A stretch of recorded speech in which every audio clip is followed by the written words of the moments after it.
David Davis and Michel Barnier. ReutersFrancois. Lenoir. The EU is demanding that the UK contributes to pension liabilities as part of the Brexit financial settlement. The liabilities would add around €7 billion to the bill and is the main disagreement preventing progress in Brexit negotiations.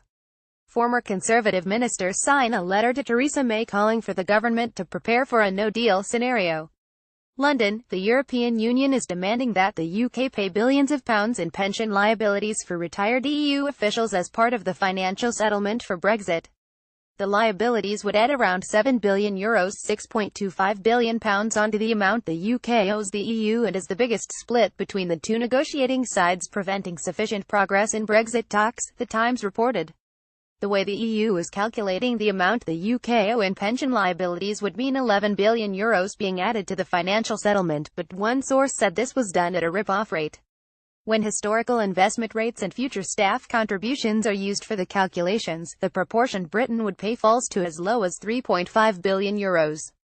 It comes ahead of Prime Minister Theresa May attending the European Council in Brussels on Thursday, where leaders of the EU 27 countries will decide if sufficient progress has been made on the financial settlement, citizens' rights and Ireland in order to allow talks to advance to discussions about a future relationship. A source close to Brexit negotiations told The Times paying pensions for well-heeled bureaucrats is one thing, but doing it at a rip-off rate is toxic and could be too nasty a medicine for the British public to swallow.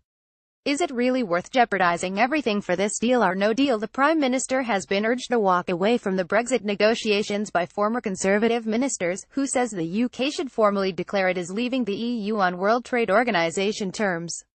Four ex-cabinet ministers, Lord Nigel Lawson, Owen Paterson, John Redwood, and Peter Lilly, wrote in a letter to May that no deal on trade is better than a deal which locks the UK into the European regulatory system and takes opportunities off the table.